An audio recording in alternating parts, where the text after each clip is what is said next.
હાલો dear student, કેમ છો બધા? એકદમ ફર્સ્ટ ક્લાસ. હું દરેક વિદ્યાર્થી મિત્રોનું આપણી યુટ્યુબ ચેનલ મોડ્યુલસ ઇન્સ્ટિટ્યૂટની અંદર હાર્દિક સ્વાગત કરું છું.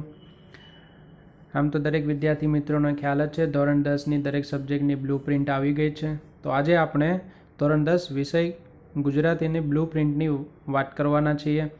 જે વિદ્યાર્થી મિત્રો આપણી ચેનલ પર નવા હોય, પહેલી વખત આવ્યા હોય, ઝડપથી ચેનલને સબસ્ક્રાઈબ કરશે કે જેના લીધે દરેક સબ્જેક્ટની આપણે જે વિડીયો બનાવી અને બ્લુ પ્રિન્ટ અપલોડ કરીએ તો તમારા સુધી નોટિફિકેશન થ્રુ જલ્દીથી પહોંચી જશે. સ્ટાર્ટ કરીએ. ધોરણ 10 વિષય ગુજરાતી, સમય 3 કલાક છે, કુલ ગુણ 80 માર્ક્સના રહેશે. કેવી રીતે માર્ક્સને ડિવાઈડ કરવામાં આવે, કેવી રીતે પ્રશ્નો પૂછાશે એની આપણે પહેલાં થોડી ચર્ચા કરી લઈએ, પછી આપણે ટોપિક પર જઈએ. તો હેતુલક્ષી પ્રશ્નો જે છે એ 24 પ્રશ્ન પૂછાશે, જે દરેકના 1 માર્ક્સ હશે, એટલે કુલ ગુણ 24 થશે. અતિ ટૂંક જવાબી પ્રશ્નો જે છે એ પણ 1 માર્ક્સના, જેની અંદર પણ 16 પ્રશ્નો છે તો એના માર્ક્સ 16 રહેશે. ટૂંક જવાબી પ્રશ્નો જે છે 4 લખવાના છે, 6માંથી તમારે 4 લખવાના રહેશે તો એ 8 માર્ક્સ થશે.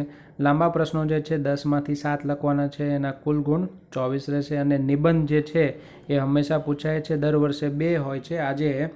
આ વખતે તમને 3માંથી કોઈ પણ એક નિબંધ લખવાનો રહેશે, જેના 8 માર્ક્સ છે.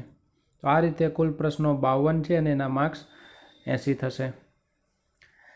આ વર્ષે એક તમને બેનિફિટ પણ છે કે 1ના અથવામાં 1 હોય એની જગ્યા પર ટોટલ આટલા પ્રશ્નો આપેલા હોય કે 6માંથી 4 લખો, 10માંથી 7 લખો. તમને જે આવડતા હોય એ પ્રશ્નો તમારે લખવાના રહેશે.